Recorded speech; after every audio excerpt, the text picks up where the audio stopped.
are. So yeah, I so let me do my prayer. So, these mornings are so good and so juicy for me. So I'm giving thanks right now, giving thanks to God, to spirit, light beings, teachers, ancestors, ascended masters, all of those that are on my path. I give thanks as we enter into this space right here and right now, knowing that the words and the thoughts shared here are filled with light, love, and wisdom to the highest. I am so thankful for everyone who even looks upon us or thinks about our name. Thank you for being a blessing to the world through each and every one of us here. And so it is. And so it is. Yeah. Yes. Yeah. Yeah, you know what? I am so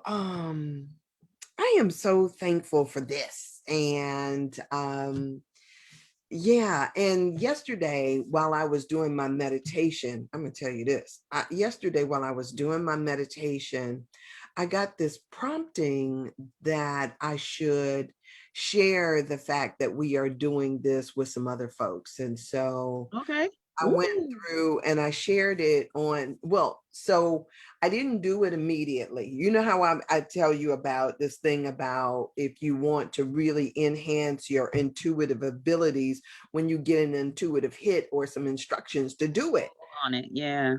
And I didn't do it right away, but it was something that just kind of like nagged me, sort of like my little dog does. It's like at my heels the whole day, like, do it now, do it, do it, do it, do it, do it, do it, do it, do it.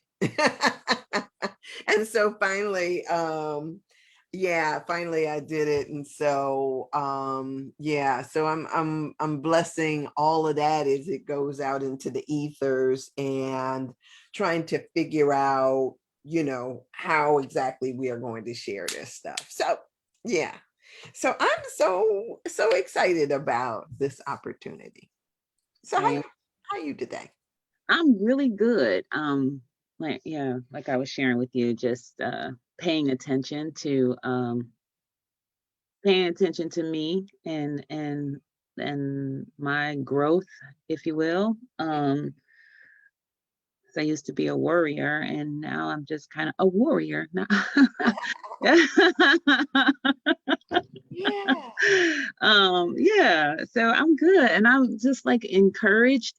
I looked up the word courage too, because this we were talking about yesterday and its definition, and yeah, I'm feeling good. I'm feeling excited. I feel like what it must be to be in alignment.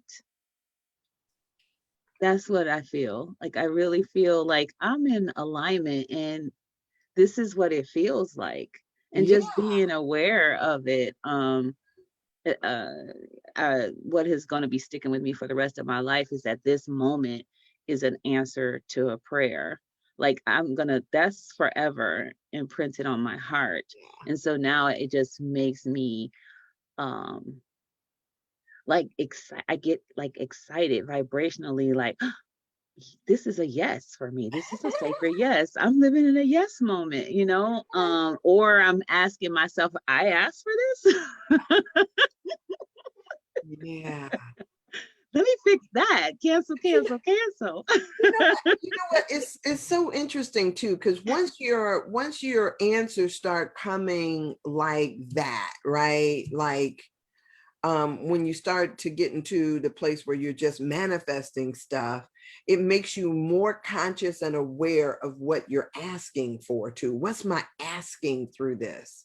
Mhm. And because you're liable to get it. Right. I used to Yeah. tell people when I first learned about mind treatments, the whole prayer work about it, about getting clear and then asking and releasing, I would be like this, like like It's true. come, let me say it and then jump out of the way real quick. And I found myself like ruminating over something, and I kept saying, and I keep saying, even when I pop up in the morning and the thought comes again, I'm just like, oh my goodness, like I want to have a different thought about this. I'm deciding to have a different thought about this because I need to have a different experience with this, and literally being intentional to switch my thought, change my thought about this, change my idea, or I'll say, I just don't want to have that experience. Right. I don't have, may not have a new idea about it, but I definitely don't want to have this experience, or I don't want to have that experience. So let me just declare that this is an experience that I just no longer want. And then you do what you do, spirit guides and angels, because yeah, just get clear about that. So. Yeah. Yeah. And that's powerful too, because we talk about affirmations, and Mhm. the denials are just as important, because just like when you were talking about earlier about your worry and how you used to worry about it, some people, because it is the temple of their familiar, I'll say it like that. I like that. I think that was what's that woman's name? It's not Maya Angelou, it's one of those other ones that wrote that. I don't know if it's a book or something, but it was the temple of her familiar. Because it's the temple of your familiar, what you do is a lot of times you go and try to retrieve it, because there's a comfort in there. It's like putting on one of Mm-hmm. those comfortable old sweaters, you know. Mm-hmm. Mm-hmm. And so what we do is we're like, oh, I used to be thinking about something all the time. It's kind Yes. of like me when like if I'm listening to some music and then the music goes off, I'll sit there and I think to myself, like, what's missing now? Right? Oh, the music stopped, right? And then you go back over there and you put the music on again, instead of thinking, maybe I should just kind of sit in the Sit silence. in the silence. You know? Yeah. Oh, But that's what we do. We go and we dust off the old stuff. yeah. And That's so good. It is so true. yeah, Mm-hmm. and the funny thing about memory too is a lot of times we only remember the good stuff. Yeah, we talked about that yesterday. Yeah, Mm. we have a tendency to remember the good stuff. And so I have started talking to somebody again, and I think to myself, oh yeah, this is Now I remember. oh yeah, this is what that was about.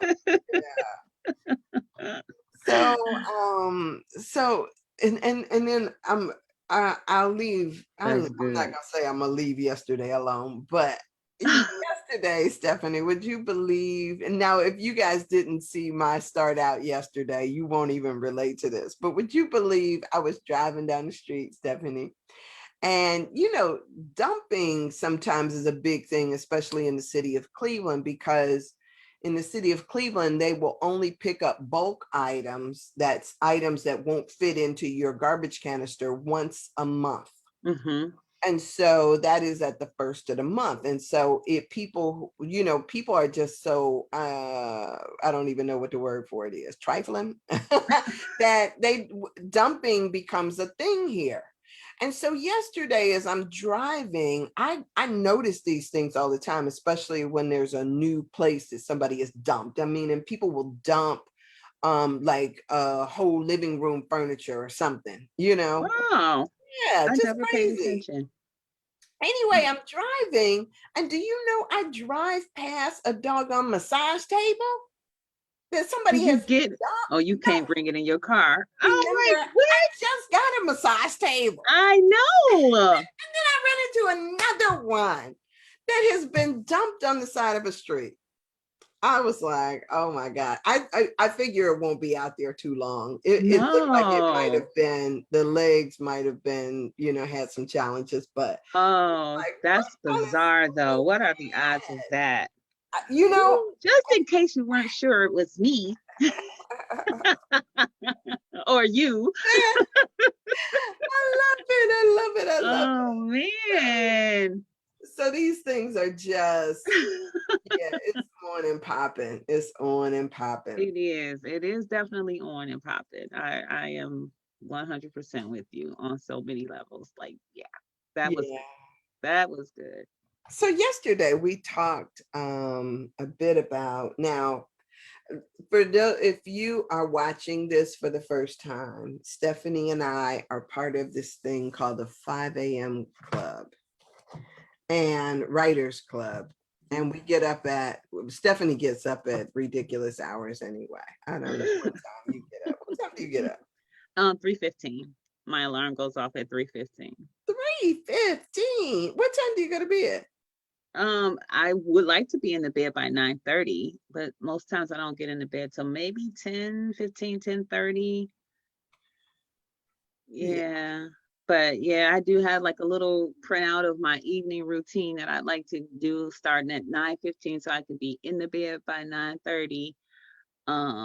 But sometimes Mondays and Tuesdays are my long days at work. And so when I get off work, I got to step away from my workspace for a minute.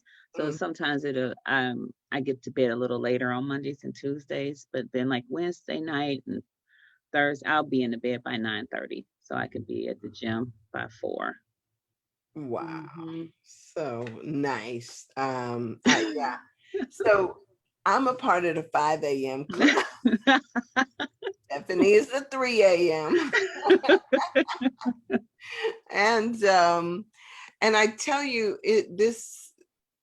it's been powerful for us, the transformation that has occurred as a result of being intentional with that morning space and allowing spirit to kind of flow through us, which has resulted, which has resulted in what you're seeing here now, this thing called morning glory. Yeah.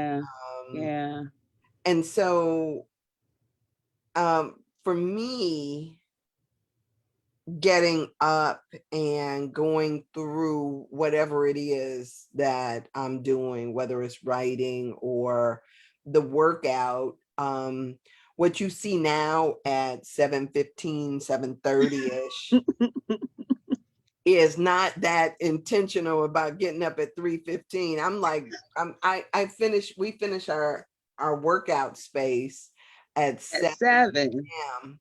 Yeah. And so I'm literally trying to figure out, okay, look, what do I do with my hair and my face so I could be here on time, so that we can do this. And we try to go until like 8, and sometimes we go a little bit after, but Yeah, because I start work at my other place at 7. So and 5 o'clock used to be I used to get up at 4:15 to be at the gym at 5.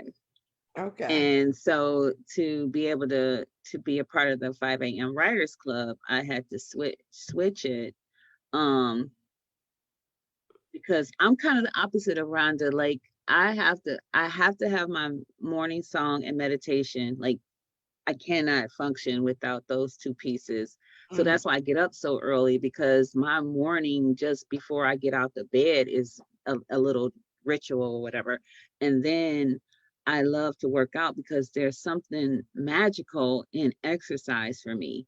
My mind, I get all kind of ideas, and I carry a little notebook with me when I work out, because ideas just like come, all these themes and chapters or whatever. I just get this energy that happens in the morning, and I've always been like that. So if I move my body first, Mm. then the creativity comes. Okay. Okay. Yeah, Wonder if I and switch that and I don't know. We'll see. I Maybe know it's a at some lot. point I'll because I am conscious. I talked to Erica for a minute yesterday, and I was telling her that one of the things that I'm finding is I want my morning space to be not just intentional, but intentionally internal. Hmm. Um, and sometimes depending upon what the chatter is in the group, Oh, that can pull me out of that internal space. And so I'm excited about the changing of the weather because those yes. birds call to me oh, it's like I wake up and I'm hearing them and they're just going back and forth, back and forth. And I walk outside with my cup of coffee this morning and it's like, it's still dark, but there's a whole conversation that's going on. The world is awake and Awake. yeah, Yeah. and it's moments like that that I can really hear just the juiciness of God's creation. Just amazing. Yes. Yeah. Yes. Yeah.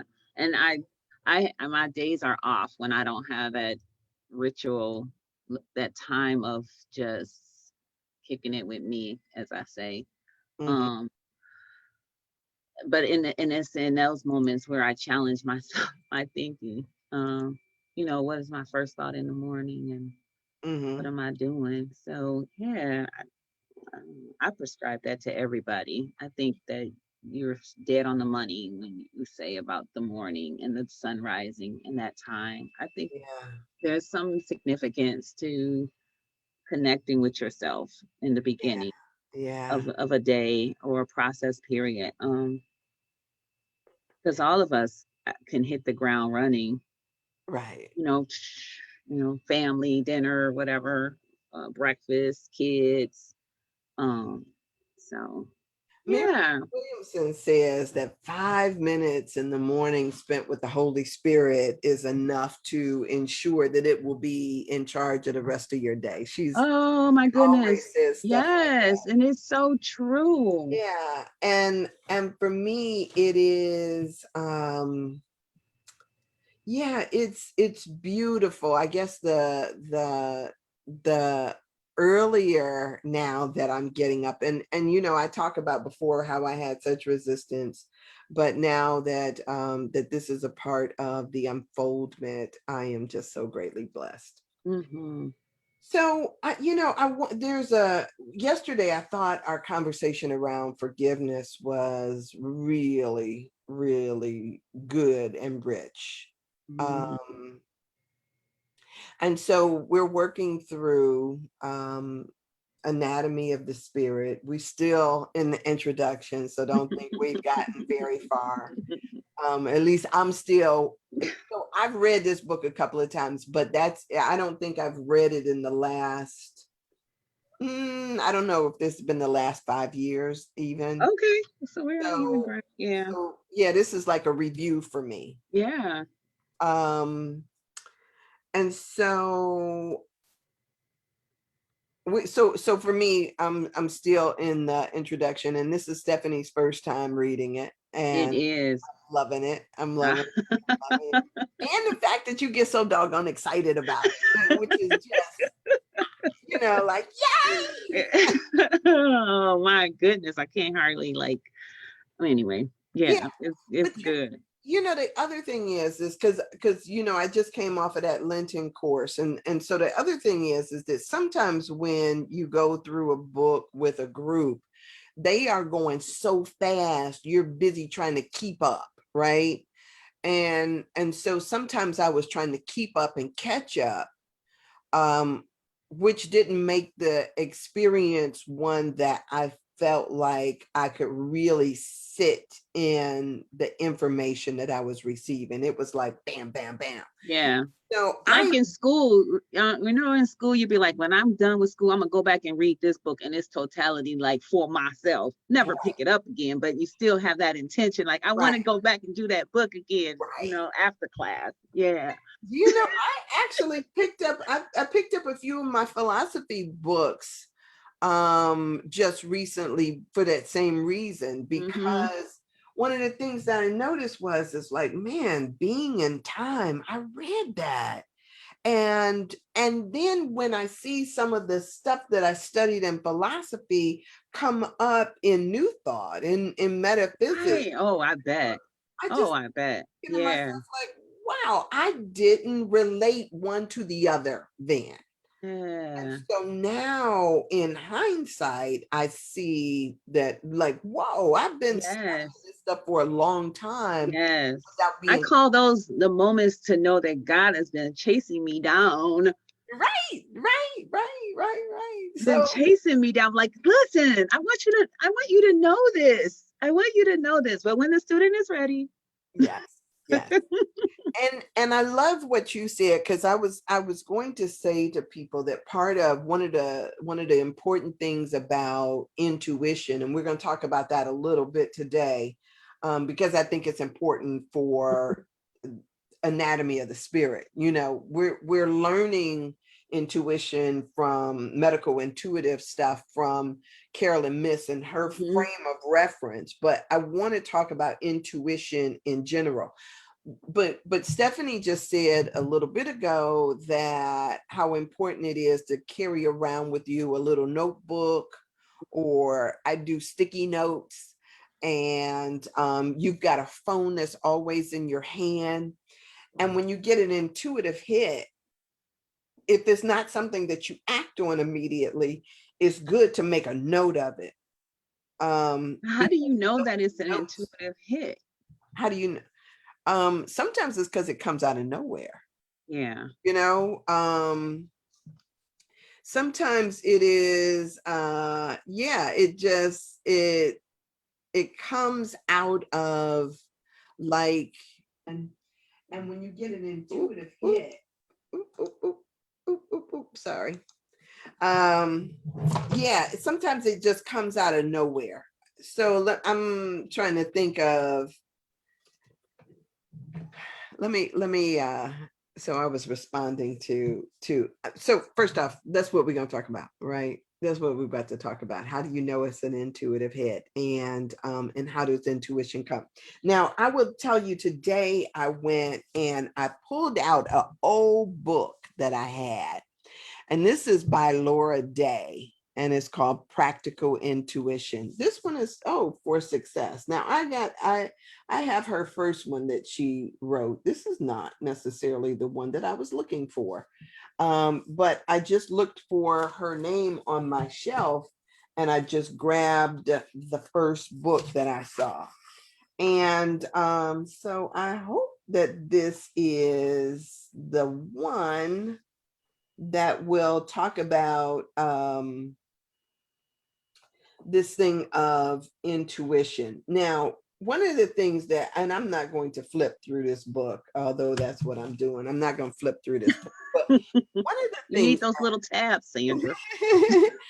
yeah, but it's been so long ago since I read this book. This is back in the 90s. Okay. I tell you, um I got a story about that too. Um, so when I first picked up one of Laura Day's books, she basically talked about the 5 different ways that we get intuitive hits. And Jessica yesterday in one of her comments touched on that. So the 5 ways, I told you I took a spiritual development class, and it talks about how spirit talks to us. Mm-hmm. So there are, 5 different ways, and I don't know that I'm going to recall them all. First off, there is kinesthetic, I think it's called. And kinesthetic, it has to do with feeling, right? Mm-hmm. And so sometimes it's like, and I told y'all about watching The Matrix. um I don't know why the comments are not showing, Erica. um but I told you guys about watching The Matrix. One of the things in there is when the Oracle said, "You'll just know it balls to bones," Yeah. right? And that is so amazing to me, because when, say for instance, when I will get a knowing, and I don't know where that knowing comes from. As a matter of fact, when I get a knowing, I don't even question it, because I know already, I know it so thoroughly, so fully, that I know that it is an intuitive knowing. Because sometimes I have no way of knowing why I know something. So so sometimes it is that kind of feeling that you get. Now I'm going to, so let me So is it in those moments when you go, or when you say like in the beginning, this is for me? Mhm. I don't know how I knew that. Yeah, That's an intuitive hit. yeah, sometimes that is just how it shows up. It's like, I don't know where this is coming from, or I don't Yeah. know why I'm thinking this, or why I'm saying this, or Okay. why I Okay. have this feeling. Because Awareness. Like, how yeah, do I know that? Okay. Okay. because on some level, you have absolutely no authority or no way Yeah. of knowing that what you are saying is true, right? Got you. Yeah. On And my own, I don't know. right, Yeah. Mm-hmm. right. So so that becomes part of that intuitive knowing. um Okay. and I trust that. But also, let me say that you get a feeling on that level. There was, I got a friend of mine, I'm not gonna say any names, but I got a friend of mine who, she had this guy and she was so excited about him. And so I went to, and he was some guy that she met through a church thing. And so I went to this church service with her because it was just like, for her, this was so, oh, I want you to meet this guy. I don't know why people always want me to meet their folks. And I think it's just because You'll be like, no. so she took me, and I remember when we went, there were all these people around at first. And so when we went outside, I went outside, and so now it was me, her, and him. And she introduces him, and let's say his name was Bobby. She was like, Sandra, this is Bobby. And I reach out and I shake his hand. And when I draw my hand back, I just wanted to wipe it off on my clothes Mm. because it seemed to be dripping with slime. And I was like, and I thought to myself, oh boy, how am I going to tell her this? I had no way of getting any other. I don't know him. I That's didn't know him, good. but it was Yeah. just like, you know, oh, I want that, Lord. that is a kinesthetic. Well, so be careful. Be careful what you ask for. Now the interesting thing about this is that the woman who I took these intuitive classes from, she works as an intuitive. One of the things that she said is that it never worked on her personal life. She could do it well for other For people, other people. but she Yeah. couldn't do it for her personal life. Mm-hmm. um and I don't know what that's about, but it was just so clear to me, that it's like, Mm-hmm. yeah. And I needed to say something, I needed to say to her, I'm not feeling him. I Right. didn't have to say, you know what, that guy is not what he appears, or there's something. I didn't need to go into all of that. Like, I was just like, oh, something ain't right there. Just beware. That's usually what I say to people. I don't normally go into like, ugh. I just say, just watch, wait, that kind of stuff. So kinesthetic is one way that is a feeling that you get. Auditory, meaning that you hear things. Mm-hmm. Um, and sometimes it is a audible vocal voice, and sometimes it is a internal vocal. So you hear it within your head, or sometimes you can hear it out loud. Okay.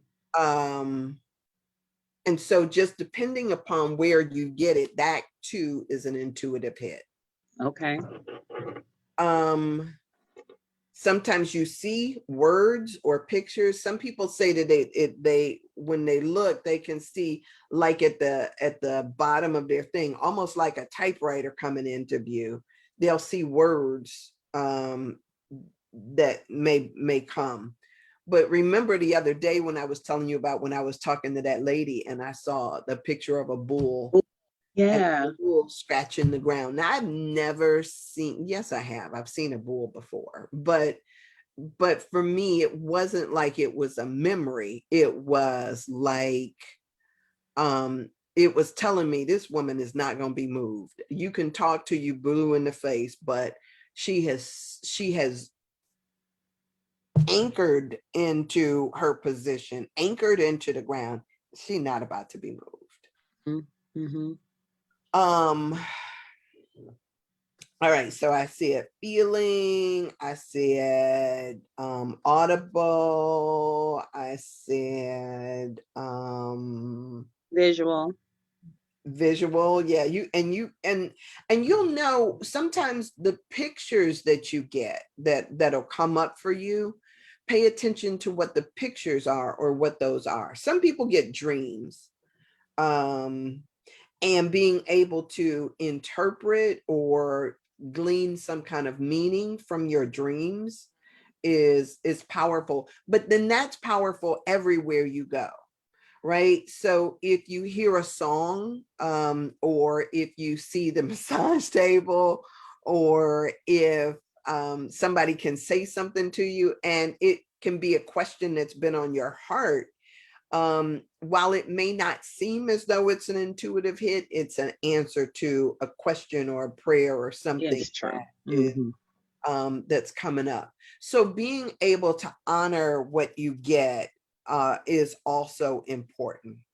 And to know that you can get it in any number of ways and instances. So let's see, what other did Got two more. I think I missed. Well, we got two more to go. Okay, so let me woo, I'm trying to think of if I kind of merged them all together, or if there is actually, if I actually touched on all five of them already, Gotcha. or if yeah, or if something else. So sometimes you'll have a smell, I've and heard that of that. smell will take you someplace or remind you of something. So all of your senses become heightened, and if you pay attention to what you're getting, you become more aware. So a lot of times I'll ask the question, if something comes up, what is this reminding me of? Or when's the last time I had this kind of feeling or this kind of impression, or those types of things. Let me see what else. Anyway, as we go through this, I'll probably touch on some more, and be able to say something else about that. Sometimes it's you know how your stomach will turn. The butterflies. Yeah, butterflies, or some people's stomach just feels like it just turns over. Oh, wow. It that sometimes you'll itch in a particular place. All of Mm-hmm. it become part of the language that when you pay attention to it, it's speaking to you. Yeah. Yeah. So, like, not just don't put it in a box, just be aware that there are signals because we're constantly being communicated to Right. by life itself. Um, as we read the introduction of this book, um, that's been my question, is like, how did you know? How did you know that light? How did you know that that energy was what that energy was? And what it was must have been like to be able to communicate that to someone and be accurate. But I also can understand where Caroline Myss talks about doing that and having that ability, but at the same time, every time she was aware, she was always nervous that what if I'm wrong? Right. But you know what? And that I think too takes some learning, because it, you know, one of the things that I always say is that things always happen for a reason, right? And so sometimes Mhm. you just have to learn how to respect what it is that you receive. Like, so say for instance, I may say something to you and think that it's for you, but it's not for you at all, right? Yes. Sometimes it I've been there. is, yeah, sometimes it's for somebody else, and Mm-hmm. sometimes that mess is for me. Mm-hmm. Do you know what I'm Right. saying? Yeah, yeah. It seems as though I'm talking to you, Yeah. but because one of the things that I try to do is to say what I hear, I don't know that it's actually for you. Oh, my ears used to whistle sometimes too. I would just get this like, you know, like I was telling you about that time, the kids, you know, I've had people who I knew, you know, because I could feel it in the air around me. So I relate that to kinesthetics too. It's almost like I get this spotlight of energy that Yeah. shines on me that says, hey, your number is up. There is something that is required of you in this moment.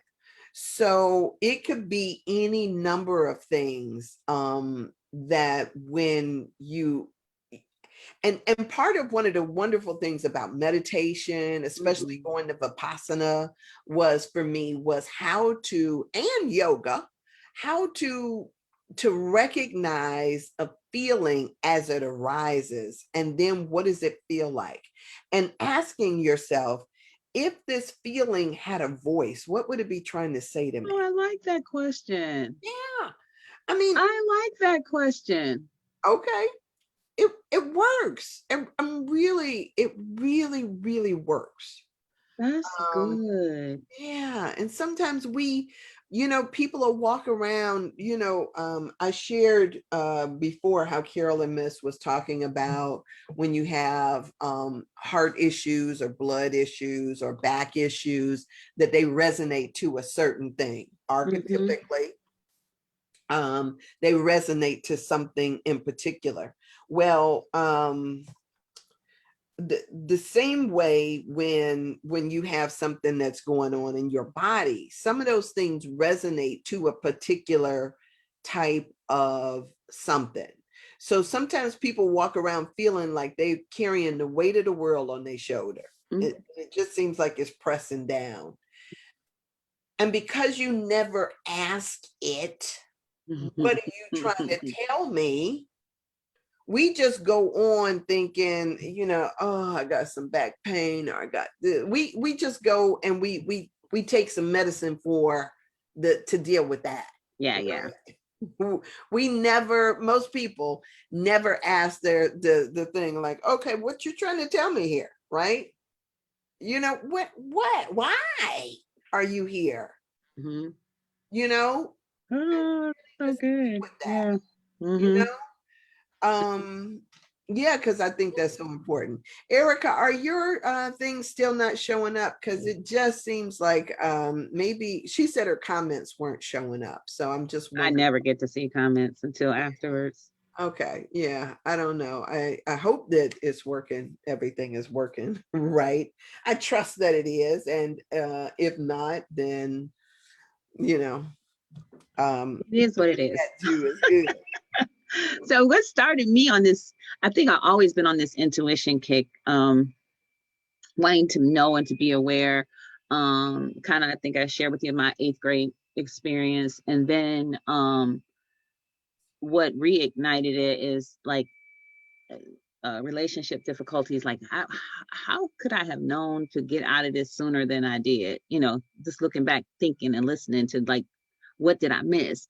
And then my supervisor, when I graduated, there was like only 4 African Americans in my class, my master's class. And so we did a really a very diversity is a big thing now in corporate, and so we had an entire class on diversity, and it was taught by a Black woman who was one of my supervisors and a very, very dear friend now. Um, and upon graduation, she got me this book called Moses, and Mm. it's the story of Harriet Tubman. Okay. And she wrote in there, and just she had been my teacher for 2 years now, and my supervisor in internship. And so she just wrote this beautiful perception of me. Mm-hmm. And then as I read the book, I was just like, God, how I want to be able to know, oh, this has been a journey for me for a very long time. Because what just dropped, maybe this is an intuitive hit, whatever. Uh-huh. So when I was the early 2000, I think it was after 9/11, or did I have my ministry then? It was like 2002, 2003 when I first opened Journey Home.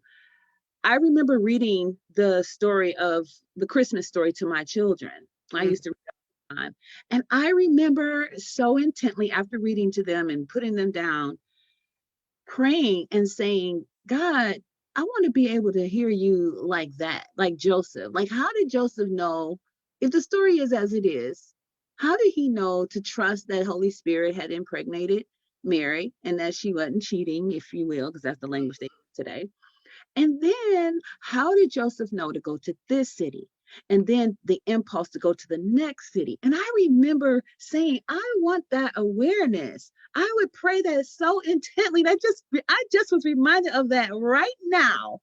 I used to Yeah. pray that prayer so intently. And then I got that book, a Moses book that Barbara gave me, and then all the stuff that she wrote in it that I was just like, well, girl, you really think super highly of me.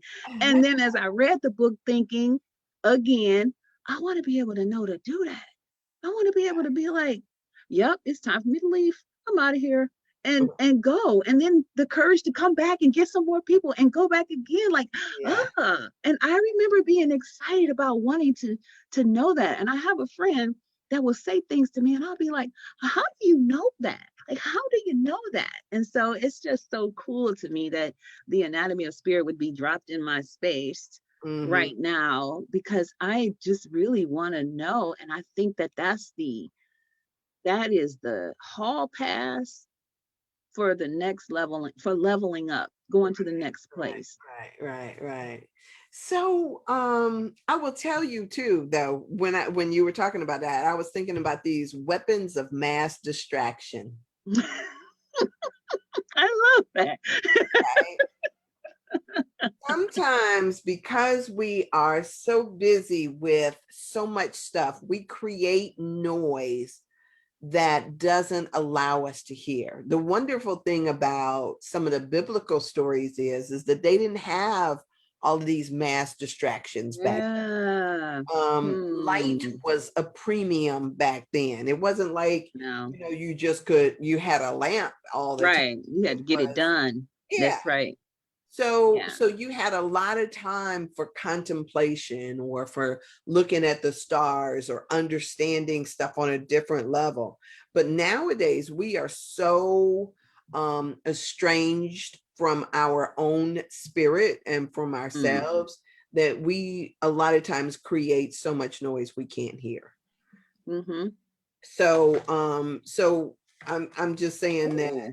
yeah, that is part of the journey too, to figure out how to center in that. So we're already at 8 o'clock, and I don't want to let this time get past us without us sharing something out of anatomy of the spirit. Did you have anything in particular you wanted to share today, or? I didn't. I wanted to share about courage because um one of the things that you shared, which was really good, is that the courage to stay awake, the courage to do this journey. And so I looked up the word courage, and it said the choice and willingness to confront agony, or a mental or moral strength to venture, persevere, and withstand danger, fear, or difficulty. How am I feeling about that And definition? I was thinking that Let me see. a perception that is difficult. Is that what makes it courageous? You know My what? perception that it's a difficult. Let me wait a minute. Let me, because I want to look up one of the things that I love to do is when I actually look up a word, Mm-hmm. um I type in etymology and then I type in the word. Okay. Because sometimes when you look it up from that standpoint, you get a different feel. So it says that wait a minute. So the first thing I saw is that courage, the core of that comes from the word heart. Heart. Like the Lion and the Wizard of Oz. Ooh. Don't you love how those things, don't you love how especially the like nursery rhymes and Mm-hmm. mythological stories are all set in a way that gives you a clue about something greater than, Life. Yeah. greater than what you may bring to it. Mm-hmm. And sometimes it's only in hindsight. Like when I was growing up, I watched cartoons, like any other kid does. And I didn't realize that those two were bringing me into a certain way of thinking. I mean, I will gladly pay you Tuesday for a hamburger today. Credit. Credit. I, who knew? Who knew that the little guys with the Mexican voices had Mexican voices for a reason, or the people who, dress, Yes. all of this stuff was significant and that I should Yes. be, it's a Paying subtle attention. messaging. Yes. So courage, the heart as the seat of emotions, hence spirit, temperament, state, or frame of mind. The innermost feelings. Now, so here's the issue sometimes that I Like have. that. Okay. Here's the issue sometimes that I have with courage, because courage, here it's saying that it's a noun, but courage also seems to be an adjective, but it's also a verb. Um, when you think about courage, sometimes the courage, people have the courage to not think in the moment. So that means that, especially when you see people doing something like a heroic act, they aren't thinking. Mm-hmm. What they are doing is they're recognizing their oneness with the situation that's at hand. So the act of thinking, oh, I'm going to be courage. I'm going to show courage. I'm going to Yeah. know it. That is not there. Courage is what makes a person run into a fire or jump into the water to save somebody is not a conscious thought. It's Mm-hmm. it's a heart space. It's that person is me. Mm-hmm. Oh, it's a oneness. Yeah. I got you. Yeah. Yeah. Um, so so I know for some folks you might Webster said. Yeah, but I disagreed. Well, I when it just was about agony and like being like this fear, Mm, I was just like, I don't know if I that's why I was saying to you, I don't know that I believe that that's courage is only negative. I think that we were talking about going against if the school of fish are going here and the only thing that's dividing one school of fish from another school of fish is water. so that you can step out of that, the wave that everybody else is going into. Is Mm. that agony? Does it always have to be agony to No, do that? sometimes It could just destiny, be, yeah. right? And can you imagine, like, there have been so many times where going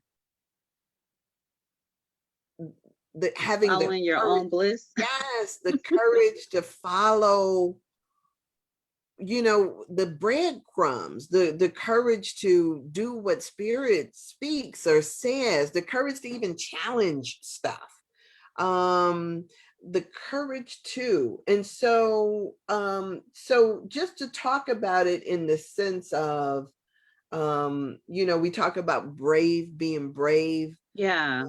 just to talk about it from that standpoint of view doesn't actually take out of us that spontaneity that says something more is required of us in the moment, and you don't think, you just do. Mm-hmm. And Mm-hmm. so that's one of the things that I try when I talk. When I talk, I'm always telling people that part of my desire for my sharing is a certain level of boldness.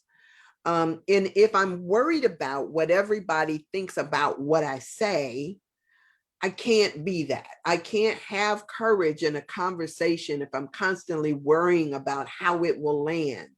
Mm-hmm. What I know is because I'm asking for light, love, and wisdom, right? What I know is that even when I say something that just doesn't, this not gonna land well with you, that Holy Spirit is transforming that as it reaches your ear to be exactly what you need to hear. And I just pray that, the time in which you get mad to the time in which you get it is short. Short. Because Just a messenger here. I'm just a messenger. yeah, and and I hope to not even back down from that, because hopefully what people know about me is my heart. That my heart is right. I have no malicious intent. Mm-hmm. It is, and sometimes it is just because I am, you get stuff, and you say what you get. So when I was looking over the rest of this introduction, I was like Yes. pulling out my sticky notes, because I was like, ooh, No. ooh, this is, I gotta, this triggered a thought. So one of the things that Caroline Myss in here, she talks about, and we're still in, I'm still in the introduction here. She says that somebody asked her, what does it take to make a miracle happen? Because Mm-hmm. everybody wants a miracle, right? And when you read in the Course in Miracles, in the first chapter of it, it goes through this thing of where it is telling us what miracles To are. What did I expect. do with my book? And where is my book? Sometimes I just make myself mad. I, I actually study at the kitchen table. I sit at the desk and do my work, but I study at the kitchen table. So I take my books back and forth. And so sometimes I just take my books in there. But it goes through this whole thing of recognizing miracles. And one of the things that just stood out for me is that a miracle is a shift in perception from wrong-mindedness to right-mindedness. Sometimes it is, and sometimes it's how we define our shifts. But it's a shift in perception. And so sometimes we can look at something and on its face perceive it as a curse, like most people do COVID. Oh, it's so terrible, it's so this and so that. And on its face, and because people keep putting that verbiage around it, that's what people have bought into, but wonder if it's really a blessing. And so it's allowing that shift in perception to occur, that is, I think, important. And so she says here, and let me read this piece here. I believe that our cell tissues hold the vibrational patterns of our attitudes, our beliefs, and the presence or absence of an exquisite energy, frequency, or grace that we can activate by calling back our spirit from the negative attachments. So wonder if, we decide that I don't have to go with race consciousness, race conscious belief that says that this is so negative or that something is somehow out of whack or wrong. And yes, I have had people that I know personally, that I loved and adored, who have died from COVID. But guess what? I know that everyone that I know that is in a body suit on this plane at some point will also make that transition. So whether you want to call it a transition or a death or whatever you want to call it, at some point we lay these bodies down. And so just because the presence of that transition is here doesn't necessarily mean that it's if that's the case, we would look at all cars, automobiles as a negative. These things happen from time to time. And so we have to, be conscious of how it is that we label things, because what we will get is we will be at the effect of our thinking about it. So the more we put in a negative energy into it, negative thoughts into it, that will also indicate the experience that we are then drawing to us. What we think about, we bring about. We know that. And so we have to be aware and conscious of that. And so then the very next line, she says, as A Course in Miracles says, miracles are natural.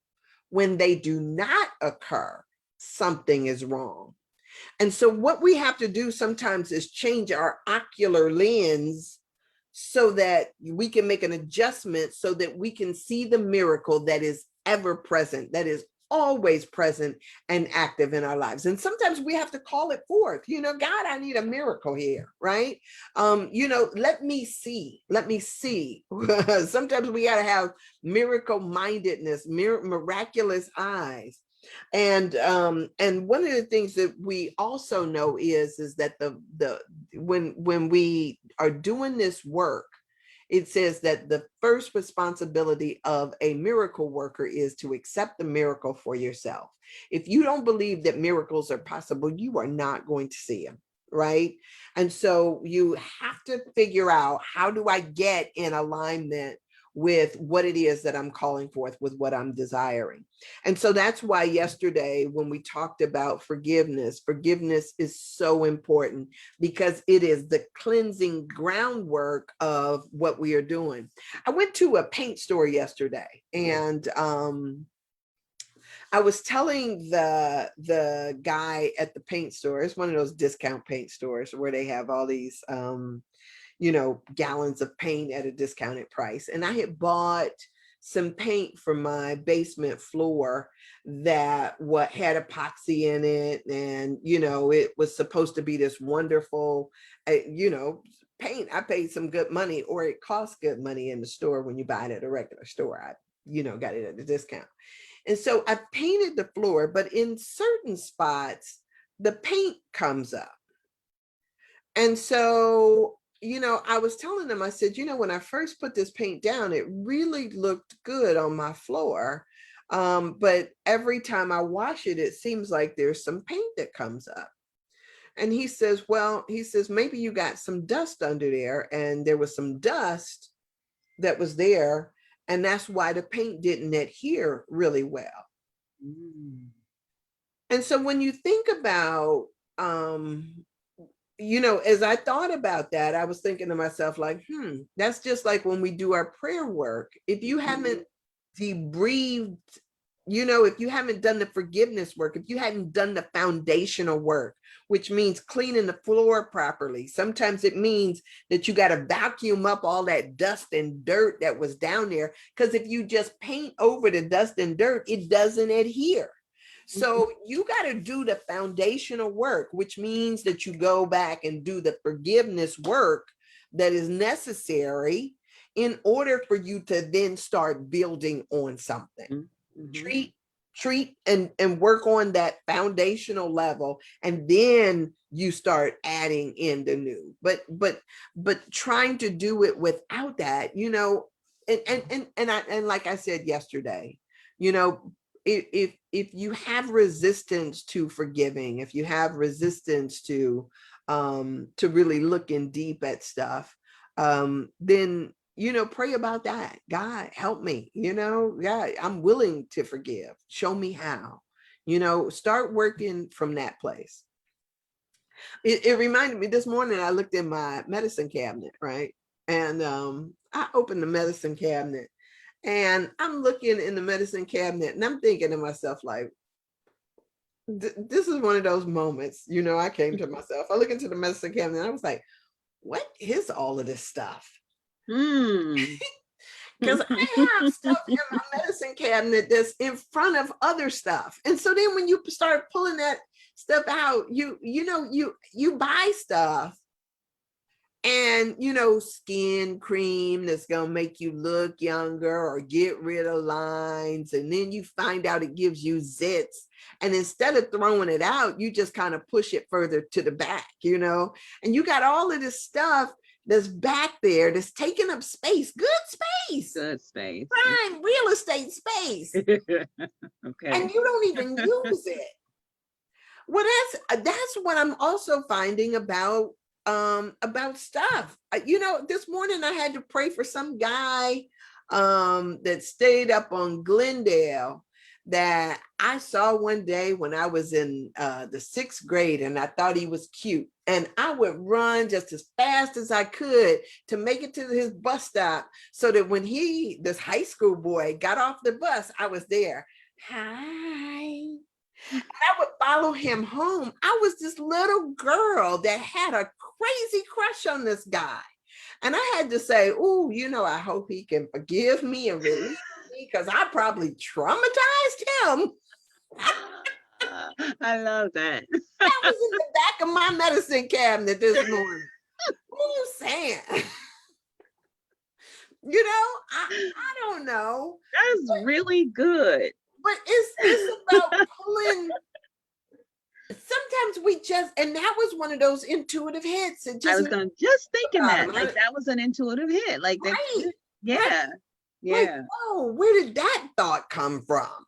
Okay, maybe I need to do some forgiveness work around him, because I was like, you know, and as women, when we get in our minds that you're the one, I know.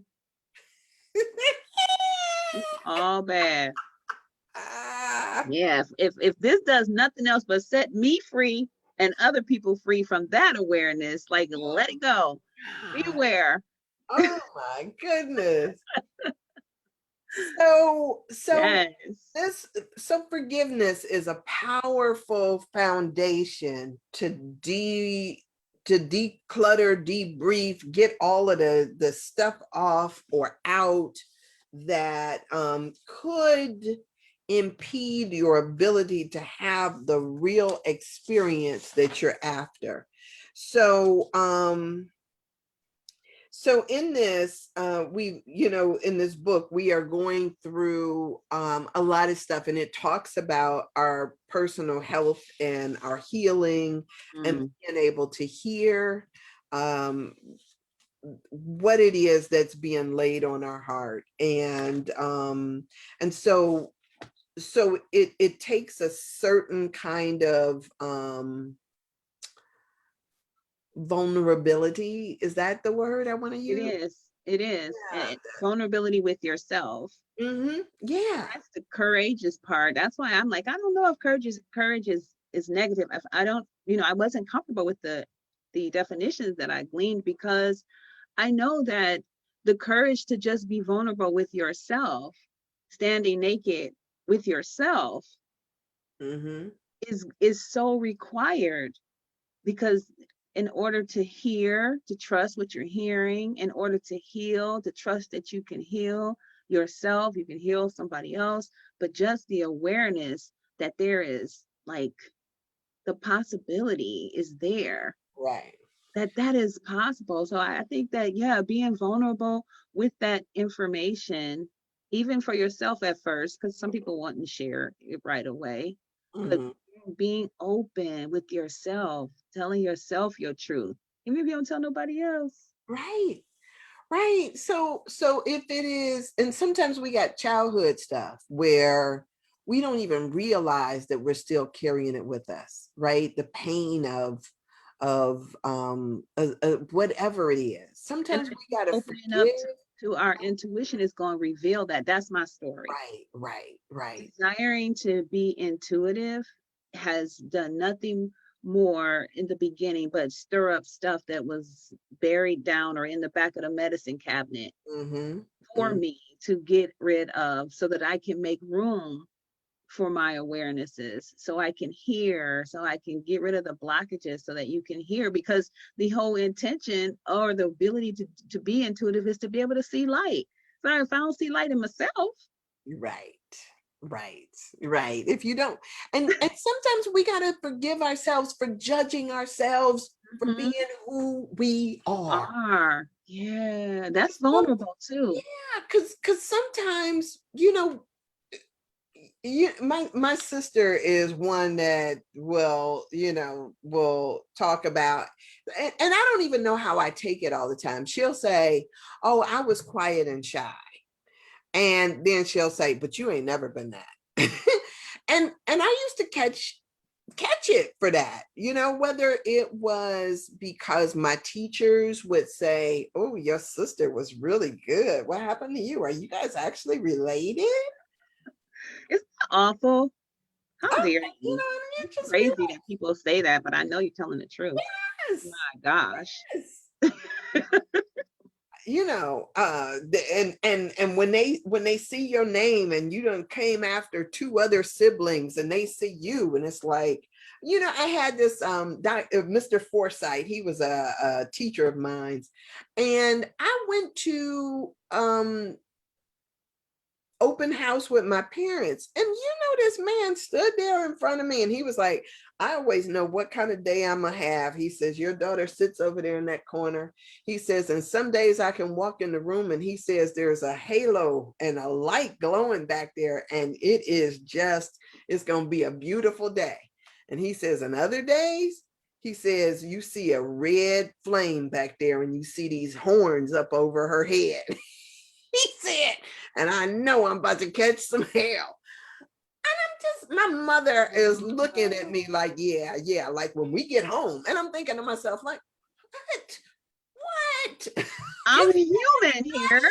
Right. I'm human. I'm not always on light. Don't you dare be human. Don't you dare. Yeah. Yeah. So sometimes we have to just forgive ourselves for the thought that we should be different. Yeah. Oh, Uh, that's so good. yes, because sometimes we try to create ourselves over. I'm gonna be more like, I'm gonna be, Yes. instead of just recognizing the beauty of who we are in the moment. And I think that Caroline Myss, in her introduction, was talking about all the ways that she was judging up against Yeah. her gift in the Yeah. first place. Yeah. And so it was a journey to simply accept that gift. Yes. Yes. And so that for us, for each of us, to be able to accept,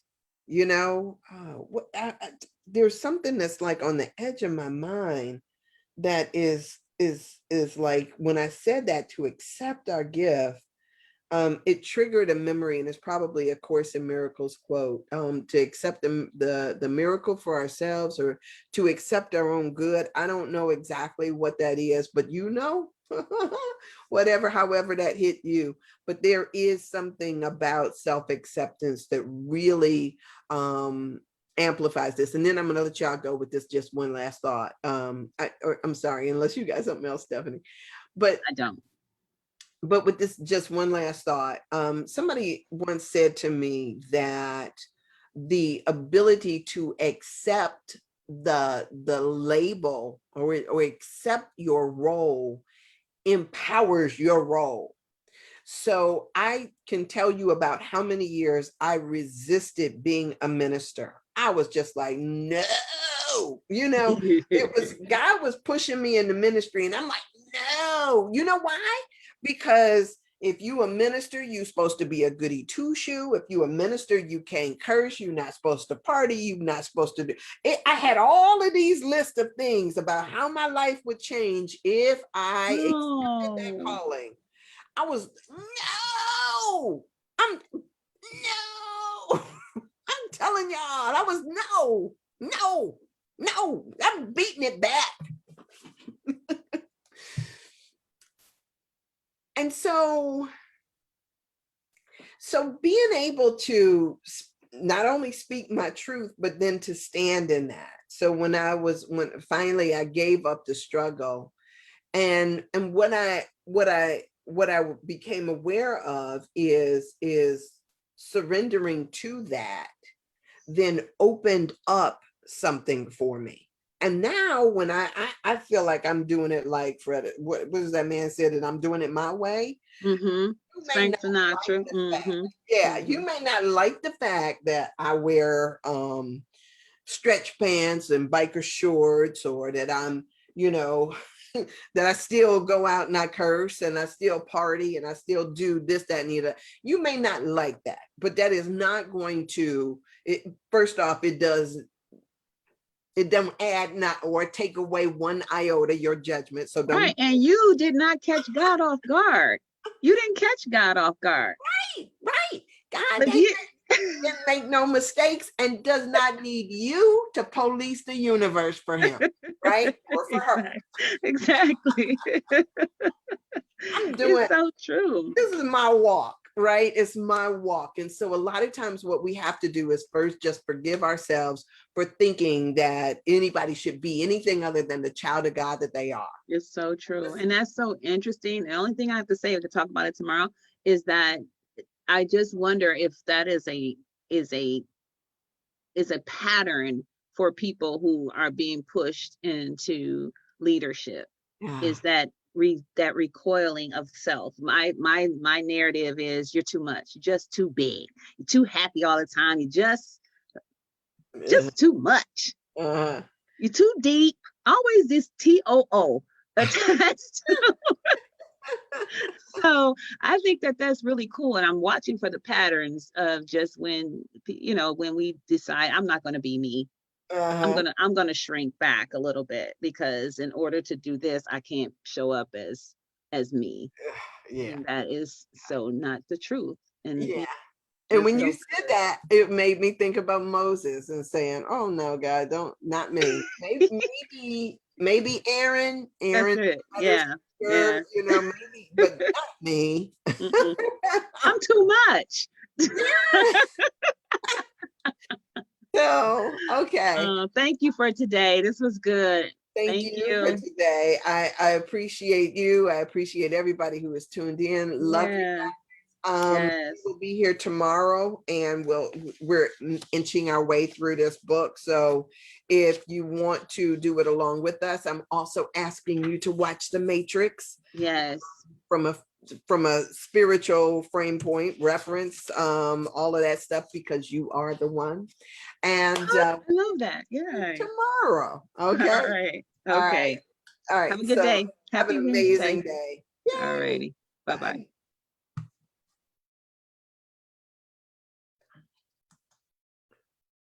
Me and this hair. Woo. All right. See ya. I'm judging that. Don't judge me. Whatever.